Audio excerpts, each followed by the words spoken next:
Hola a todos, yo soy Rax Marx y esta vez les traigo 3 historias terroríficas de México. Antes de comenzar me gustaría invitarlos a que den like al video y se suscriban a mi canal. Sin más que decir, comenzamos. Número 3. La macabra isla de las muñecas de Xochimilco. Xochimilco es una de las 16 delegaciones del Distrito Federal Mexicano. En su centro se halla la zona lacustre, el destino de turistas locales y extranjeros que encuentran una suerte de Edén a través de los canales y las agrestes islas, en su mayoría deshabitadas. Las personas que arriban a la zona se maravillan con este registro histórico. Pero ese sentimiento de emoción pronto se convierte en terror al llegar a la isla de las muñecas. Un lugar con cientos de muñecas usadas, decapitadas y desmembradas, colgadas en agujejotes y cañas para espantar a los espantos. El dueño de esta macabra chinampa fue Julián Santa Anna por 50 años, hasta que falleció en 2001. Con el corazón roto porque su antigua novia lo abandonó por otro hombre, Santa Anna se mudó a esta zona a mediados del siglo pasado y se dedicó al cultivo de cereales, hortalizas y flores, que todos los días vendía con su carrito en el pueblo más cercano. Llevaba un estilo de vida ermitaño y nunca hablaba más de la cuenta. Llamaba la atención porque recogía muñecas de la basura y pronto se vio que decoraba la isla con ellas. Nunca contó por qué lo hacía y el misterio perduró hasta que dejó de ir al pueblo y continuó con las tareas su sobrino Anastasio Santa Anna. Fue él quien reveló la historia real detrás del macabro hecho. Cuando Julián recién llegaba a la isla, una joven se ahogó en sus orillas. Desde entonces oyó voces, pasos y lamentos de mujer, por lo que decidió protegerse con muñecas. Hay una muñeca en particular que llama la atención por sobre el resto. Era la favorita de Julián y a ella se le piden deseos y se le realizan ofrendas, porque la consideran milagrosa. Se la conoce como la muñeca, aunque fue bautizada Agustinita, porque fue hallada un 28 de agosto, el día de San Agustín. Julián Santa Anna nunca dejó de escuchar las voces y siempre que iba a pescar con su sobrino le hablaba de una sirena que quería llevárselo. Una tarde, mientras pescaban frente a las aguas que se llevaron a aquella joven décadas atrás, Anastasio se retiró para ver cómo estaban los animales. Cuando regresó, su tío estaba en el agua. Había caído allí víctima de una insuficiencia cardíaca. En el mismo lugar donde él vaticinó que algún día la sirena lo iría a buscar. Número 2. La planchada. Cuenta la leyenda del Hospital Juárez que es recorrido constantemente por una enfermera fantasma. De ahí procede el otro nombre con el que es conocida esta leyenda, la enfermera visitante. Esta leyenda es de las más populares del siglo XX, en México según internos y trabajadores del hospital, han escuchado, sobre todo en las noches, ruidos y sonidos extraños. Lo más común, en el Hospital Juárez es la atención que esta enfermera tiene hacia los enfermos, ya que se dice que el fantasma de la planchada se aparece cuando algún enfermo no ha tomado sus medicamentos, ya sea por negligencia de las enfermeras o por cualquier otro motivo.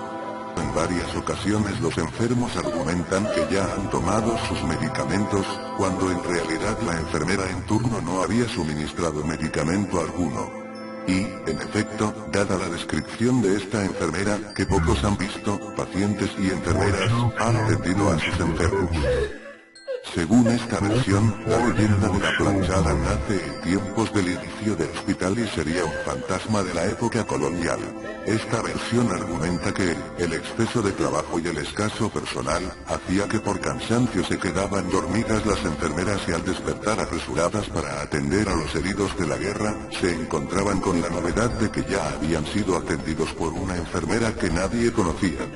En medio del furor de la guerra injusta que culminó con la pérdida del 52% del territorio mexicano al firmarse los tratados Guadalupe Hidalgo, algunos trabajadores y militares se pusieron de acuerdo para seguir a la mujer que les brindaba cuidadosa atención, y se espantaron al ver que desaparecía a escasos metros del hospital. No se sabe casi nada, ni de dónde vino, ni cuándo ingresó al hospital ni cómo murió.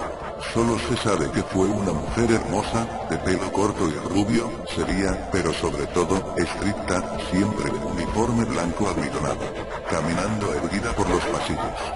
La enfermera Romy del Rayo Gordillo dijo que a todo el personal le consta la existencia del fantasma que describió como una mujer alta, rubia, de ojos azules, con ropaje similar al usado en el virreinato, pero que nadie desea hablar de ello.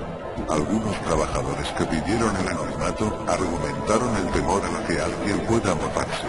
Número 1. El puente de los puentes. En uno de los caminos del municipio de Tehuacán en el estado de Puebla, hay un puente de piedra que fue construido para que los pobladores atravesaran el río sin mojarse y pasaran el cargamento de sus carretas con seguridad. Cuentan la gente que hace tiempo existió un señor conocido como Don Hilario, quien acostumbraba irse de parranda con sus amigos los fines de semana, y para olvidarse de los problemas que lo perseguían, bebía enormes cantidades de alcohol, y volvía a su casa ya muy entrada la noche y muy borracho.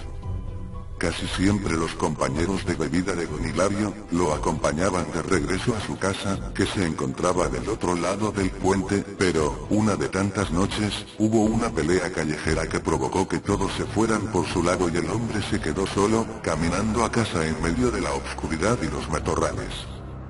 En el camino, el campesino vio una enorme gallina, que sería un excelente remedio para la cruda que tendría por la mañana, y se fue a perseguirla para llevársela. A pesar de andar con tumbos por la borrachera que se cargaba, Hilario casi agarra al ave, cuando ésta se metió debajo del puente. Al perseguirla, el jornalero se encontró con un ejército de duendes de más o menos medio metro, que destazaban a la pobre gallina con sus garras y dientes, arrebatándose los trozos entre ellos y haciendo un gran escándalo.